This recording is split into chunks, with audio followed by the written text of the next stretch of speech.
प्रिय विद्यार्थी नमस्कार। मैं राम अवतार सिंह आर के अकेडमी 02 पर आपका स्वागत करता हूं।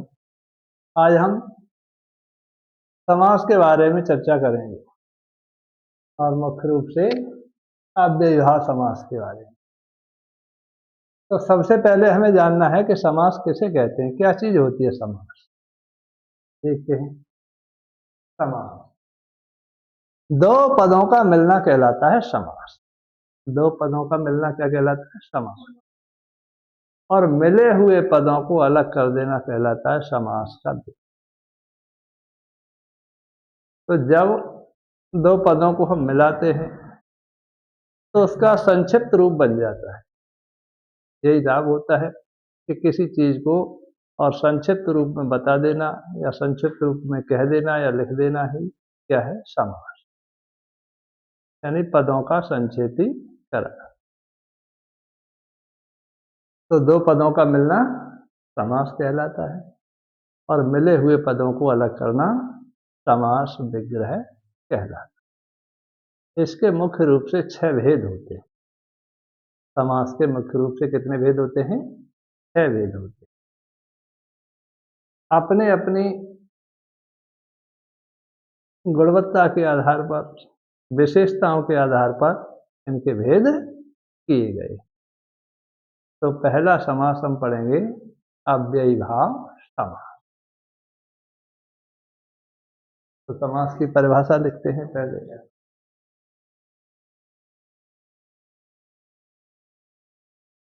दो पदों का मिलना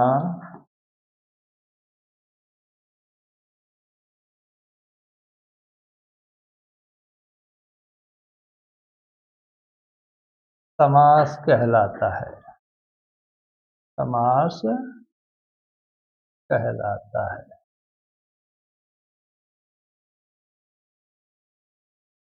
और मिले हुए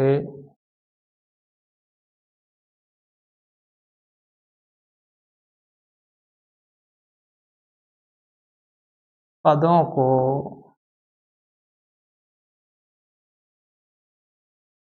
अलग करना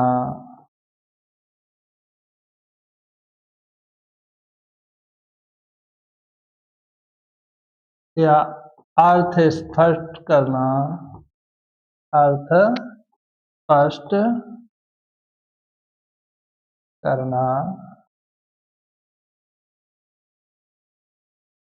समास विग्रह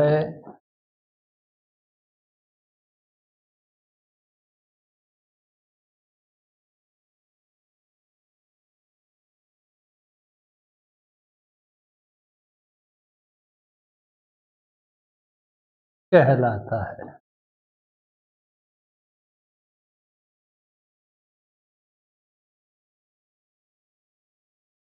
अपनी अपनी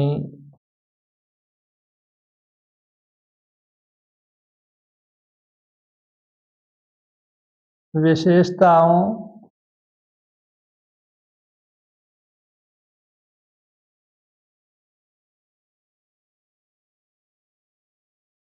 या लक्षणों के आधार पर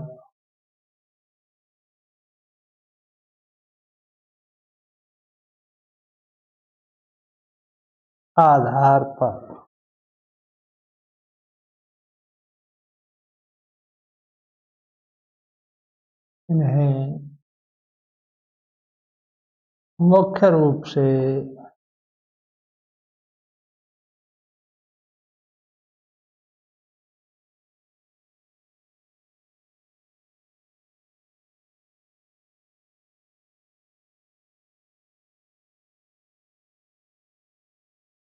छह भागों में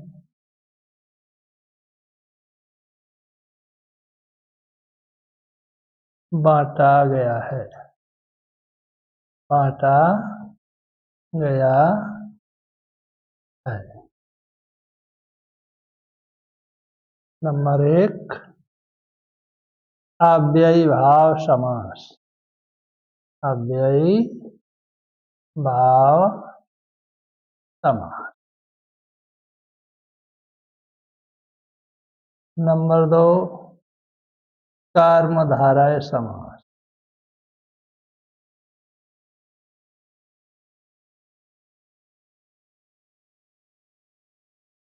नंबर 3 द्विगु समास।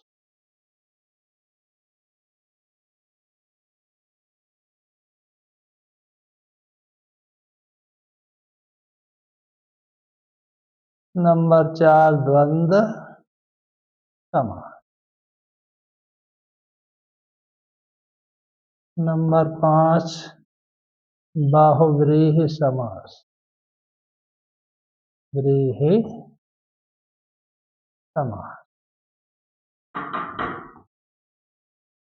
और नंबर 6 तत्पुरुष समास।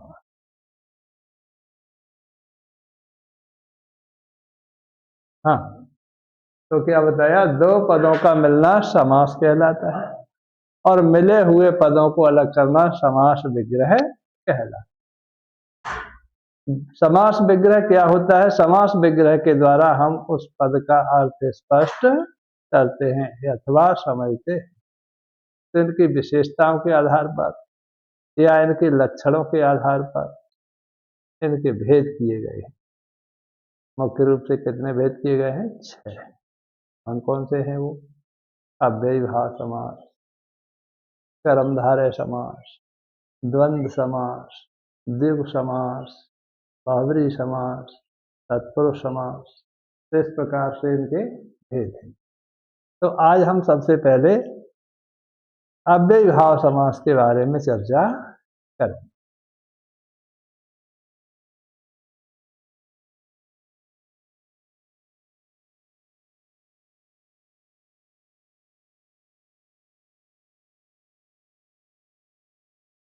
अव्ययीभाव समास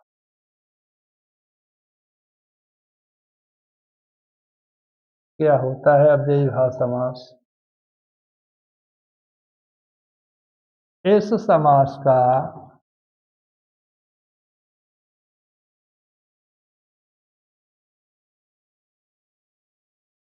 प्रथम पद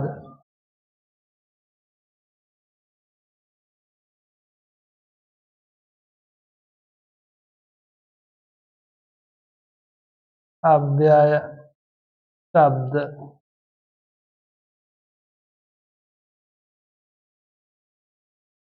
होता है और वही प्रधान होता है।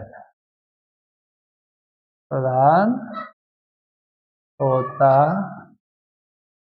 है।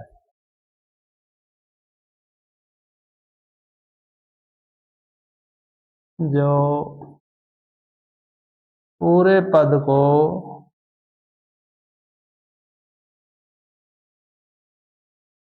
अव्यय बना देता है। अव्यय बना देता है।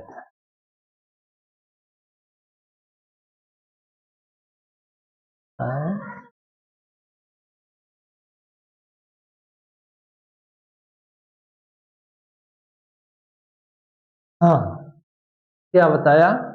इस समास का प्रथम पद कोई अव्यय शब्द होता है जो पूरे पद को अव्यय बना दे। तो अव्यय शब्द सबसे पहले हमें जानना पड़ेगा कि अव्यय शब्द क्या होते हैं। इन्हें कहते हैं अव्यय शब्द। अव्यय शब्द वो शब्द होते हैं जिनमें कभी कोई बदलाव नहीं होता है। हालांकि जो शब्द पद होते हैं जिनकी विभक्तियां होती हैं उनके तो अनेक रूप हो जाते हैं। विभक्तियों में पढ़ते ही हैं शब्द के रूप, शब्द रूप, धातु रूप। लेकिन ये बिल्कुल स्वतंत्र ऐसे शब्द होते हैं जिनमें न तो कोई प्रत्यय लगता है न कोई अपसर्ग लगता है। तो स्वयं में ये बिल्कुल निराले शब्द होते हैं। ठीक है, तो जो उनमें कभी कोई परिवर्तन नहीं होता, सदा एक जैसे रहते हैं, ऐसे ही शब्दों को कहते हैं अव्यय शब्द। कौन कौन से होते हैं? जैसे आ, ओप, यथा, अनु, रति, पर, भर,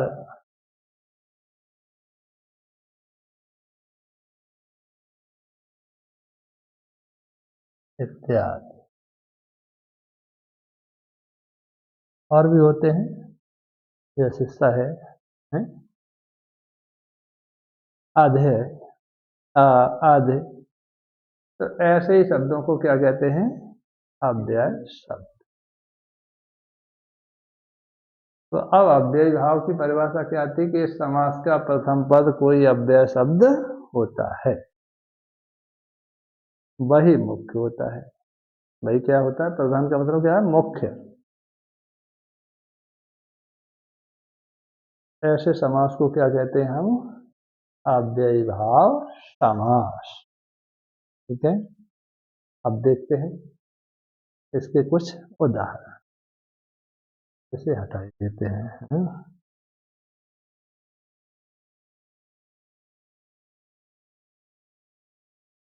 उदाहरण।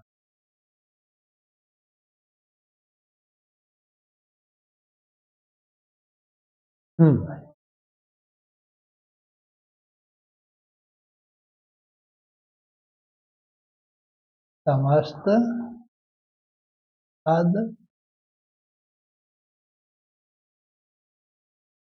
विग्रह और उसका अर्थ, इस तरह देखना है। ठीक है।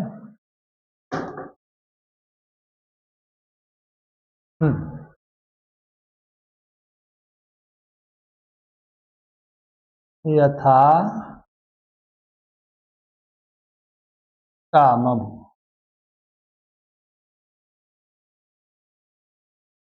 काम का मतलब कामना। ठीक है।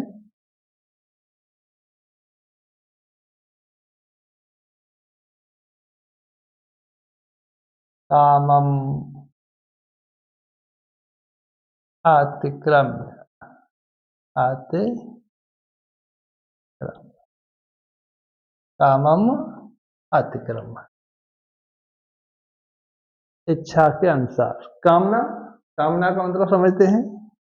काम का मतलब कामना, तो इच्छा के अनुसार। अब क्या इसका? इच्छा के अनुसार।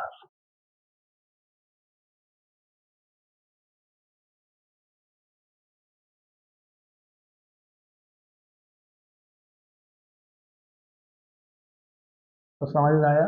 यथा कामम, कामम, कामम अनुसारम, ऐसे कह सकते हैं, कामम अनुसारम, कामना, कामम अतिक्रम, इच्छा के अनुसार या कामना के अनुसार। इसे कामना के अनुसार भी कह सकते हैं, चाहत के अनुसार भी कह सकते हैं, चाह के अनुसार भी कह सकते हैं, हिंदी अर्थ। ठीक है। यथाशक्ति, यथाशक्ति,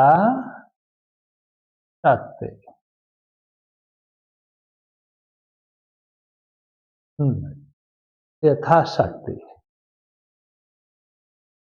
अरे, यथाशक्ति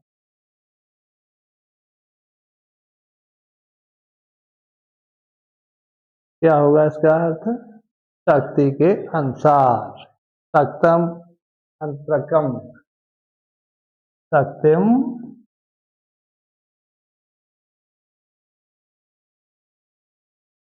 सत्यम।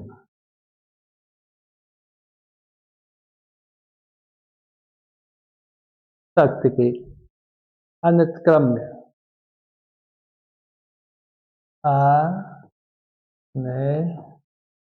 क्रम।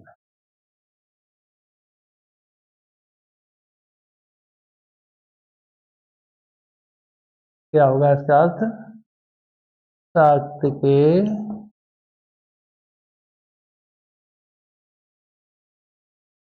अनुसार।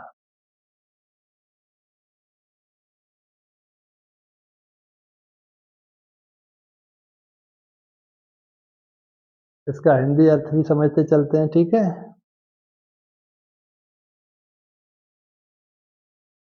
कुछ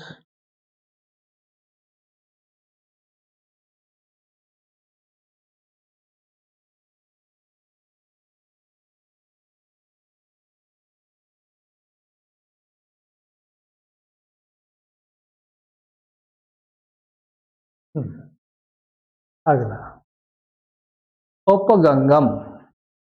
उपगंगम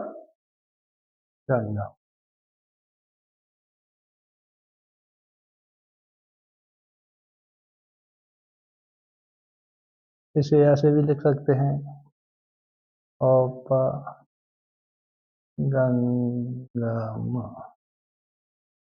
ठीक है।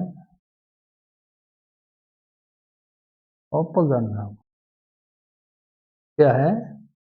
गंगाया समीपे, गंगाया समीपे, गंगाया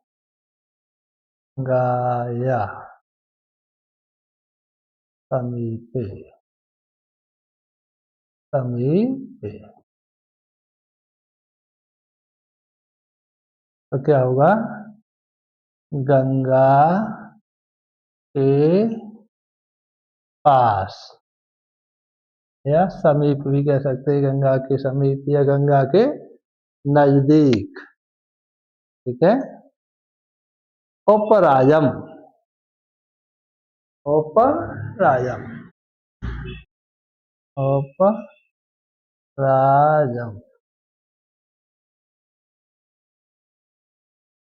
उपराजम। राजा, राज्य, तो क्या होगा? राज्य समीपे, राज्य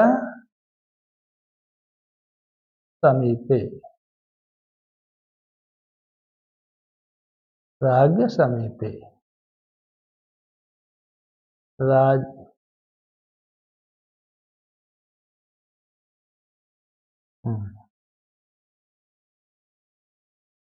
राजा के पास या राजा के समीप, राजा के पास भी कह सकते हैं और राजा के समीप भी कह सकते हैं, ठीक है। उपकृष्णम, उपकृष्णम, उपकृष्णम,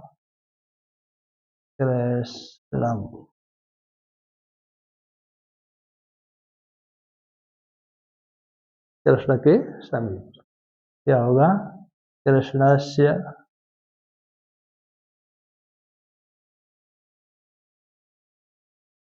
कृष्णस्य समीपे, समीपे, कृष्ण के पास, कृष्ण के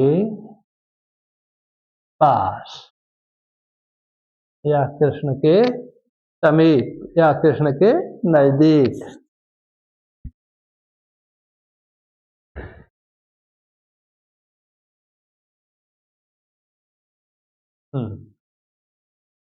उपतटम, तटम, क्या होगा विग्रह इसका? तटस्य समीपे, समीपे, तट के पास, या तट के समीप, या तट के नजदीक।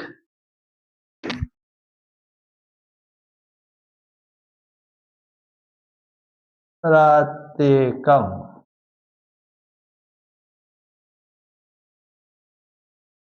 क्या है? प्रत्येकम,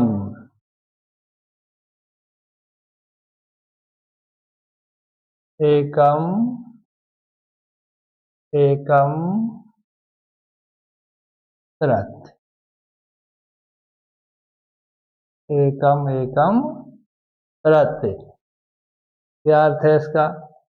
एकम एकम प्रत्यय, हर एक, यानी प्रत्येकम, किसी कोई वस्तु देते हैं, प्रत्येक को दे दो या प्रत्येक से ले लो, तो एकम एकम प्रत्यय का मतलब हर एक, प्रत्येकम का अर्थ क्या है? हर एक, हर एक। किसी को और संक्षिप्त में लिख देते हैं हर एक, ठीक है।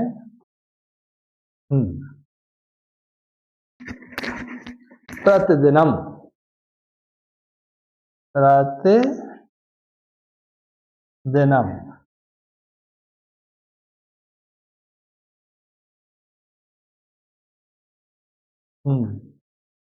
प्रतिदिनम,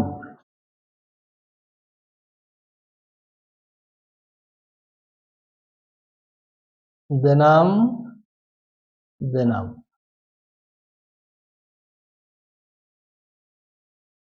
यानी दिनों दिन, रोजाना, दिनों दिन, यानी मैं प्रतिदिन काम करने जाता हूँ, कार्य करने जाता हूँ, तो दिनों दिन यानी हर एक दिन, रोजाना, तो क्या है? प्रतिदिनम, दिनों दिन, दिनों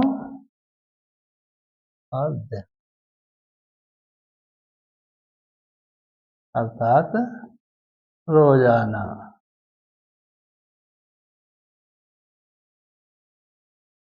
ठीक है। हाँ, आधे गिर, आधे गिरे, आधे गिरे,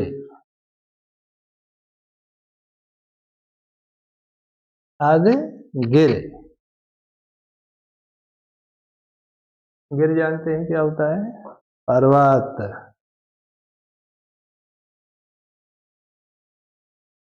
गिरे सो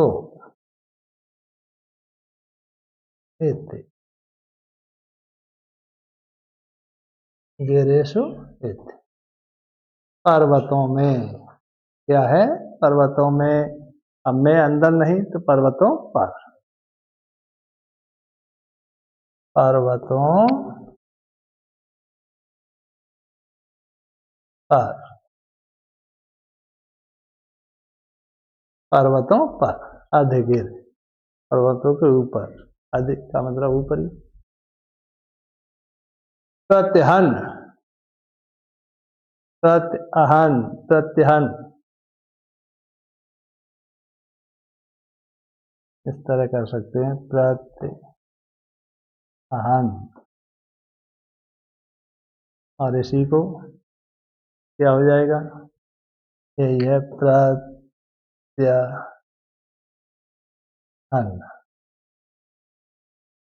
ठीक है। अहन मीन्स क्या होता है? दिन, सही नहीं?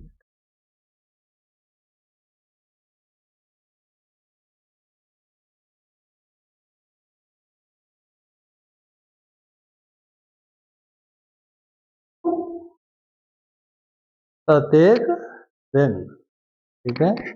अह अह, अह माने दिन, दिनों दिन, यही है दिनों दिन वाला, या उसका पर्यायवाची लिख दिया, अह अह, है? अह अह,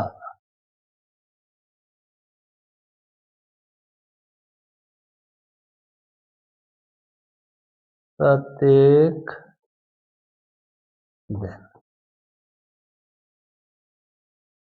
या इसी को कह देंगे हर एक दिन, हर एक दिन,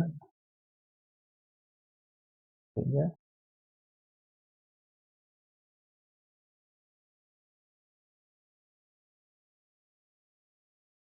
और देखिए, आधे हरे, आधे हरे,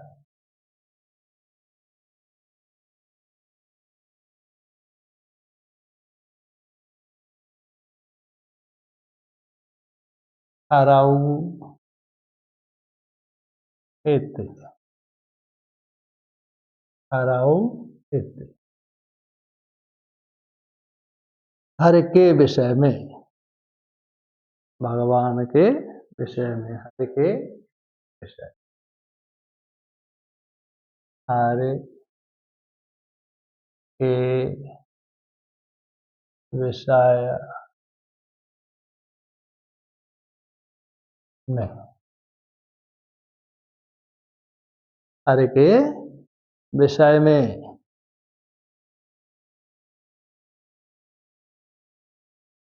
सुमद्रम, तो मद्रम,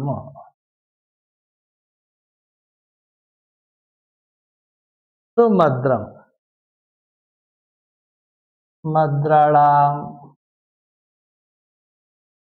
समृद्धि, मद्राणाम समृद्धि, मद्रों की समृद्धि, मध्य देश, ठीक है। हाँ, मध्य देश। अब मध्य देश के निवासी बहुवचन हो गए, मध्य देश के निवासी को हो गए, मध्य देश तो एक है लेकिन वहां के निवासी बहुवचन है, ठीक है।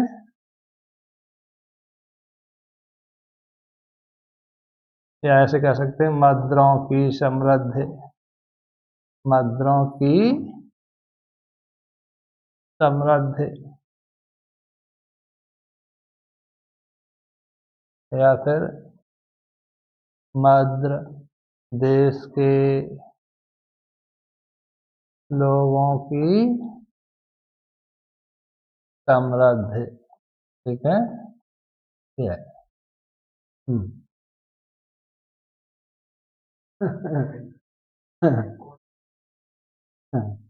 हो सकता है वही होगा, हो सकता है मद्रास, ठीक है। अब उसका नाम बदल दिया है चेन्नई। हाँ, निर्मर्शकम, निर्मर्शकम,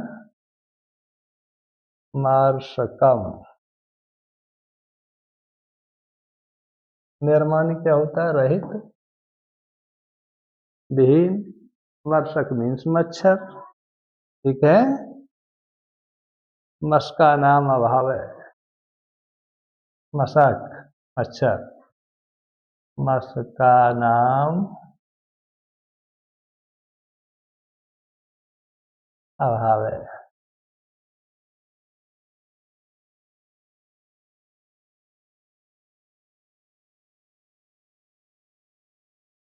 मच्छरों से रहित, मच्छरों से रहित,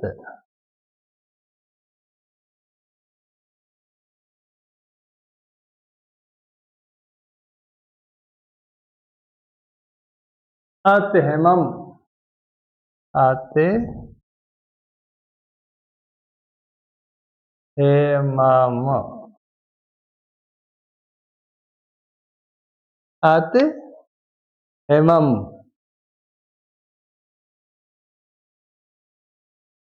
हेमास्य अत्यय, क्या है? हेमास्य अत्यय, अत्यय का मतलब अधिकता,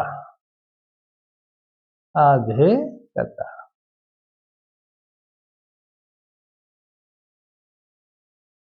हेम की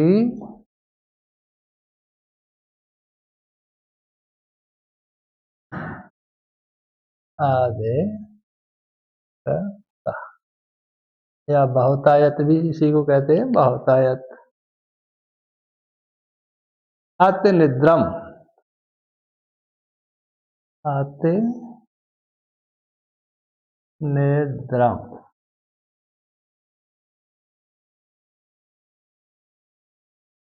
अति निद्रम, निद्रा की अधिकता। अति निद्रम क्या है? बहुत ज्यादा कोई नींद में रहता है, निद्रा की अधिकता, तो क्या होगा सर? निद्रा संपत्ति नज्यते, निद्रा संप्रति न योज्यते,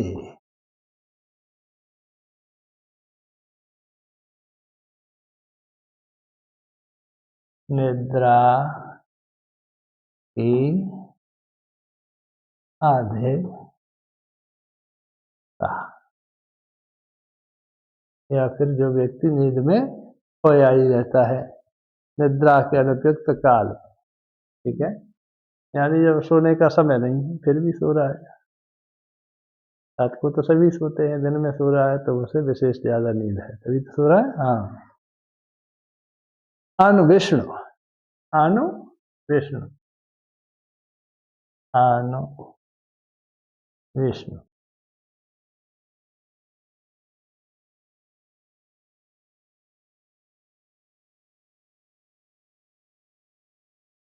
अनु विष्णु, अनु का मतलब होता है पीछे, विष्णु पश्चात, विष्णु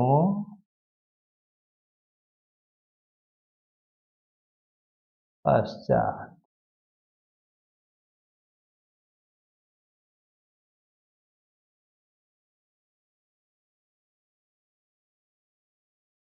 विष्णु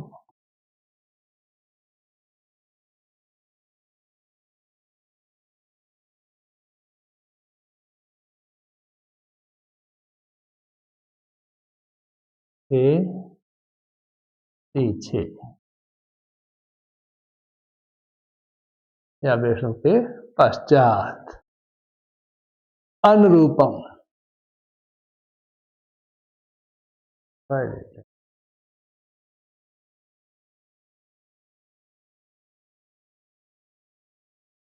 अनुरूपम,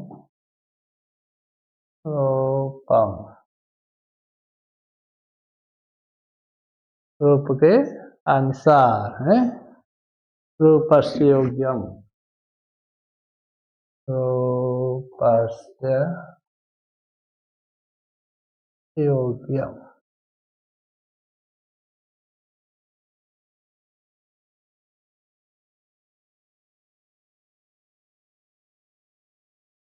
योग्यम, रूपस्य योग्यम, रूप के योग्य, ठीक है, रूप के योग्य,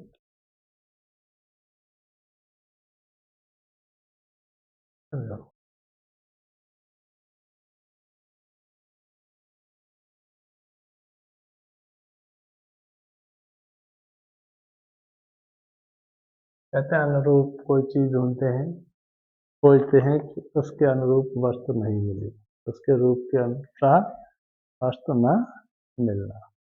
निर्मच्छिकम,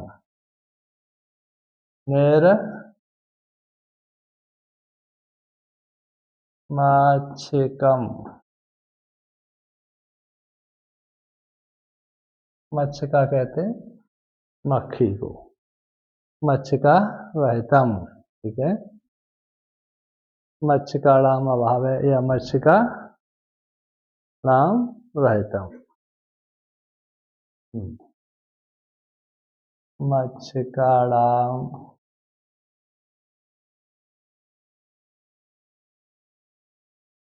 अभाव है,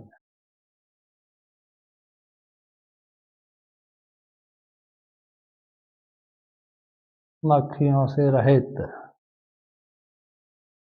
मक्खियों से रहित,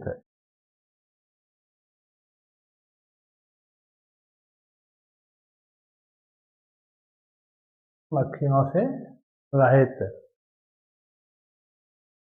अधिग्रही, अधिग्रहम, अधिग्रहम, अधिग्रहम,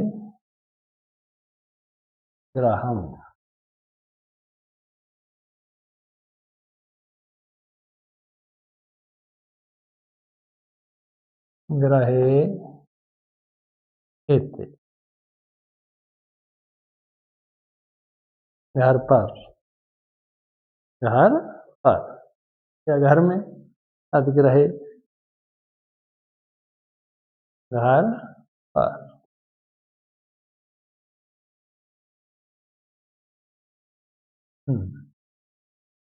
और देखिए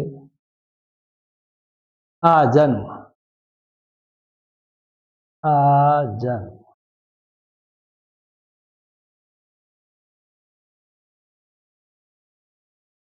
आजन, जन्मन है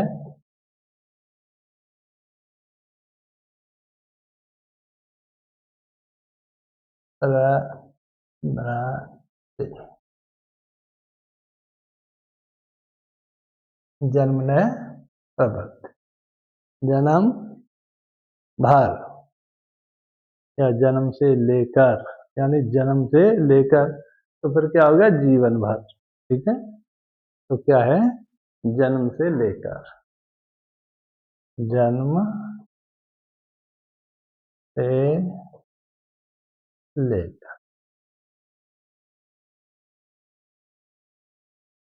आजन। हाँ, औपतीर्थम, औपतीर्थम,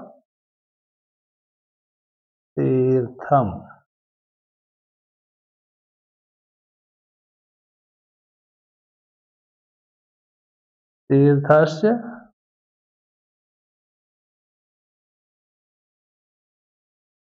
समीपे,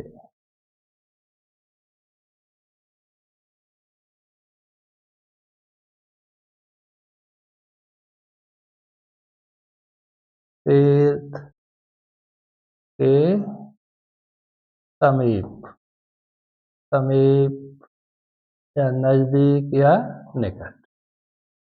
तो इस प्रकार से हम देखते हैं कि जिस समास का पहला पद अव्यय शब्द होता है उसे हम क्या कहते हैं, अव्ययीभाव समास। और ये अव्ययीभाव समास, पहला पद जो अव्ययीभाव है, अव्यय है, वो पूरे पद को क्या बना देता है, अव्यय है, पूरे पद को अव्यय बना देता है। तो अब हम इसी श्रृंखला में कल क्या पढ़ेंगे, कर्मधारय समास। आप लोग वीडियो को पसंद कर रहे होंगे, उसे लाइक करेंगे, शेयर करेंगे, कमेंट्स भी करेंगे और चैनल को सब्सक्राइब भी करेंगे, ऐसा हमारा विश्वास है। धन्यवाद।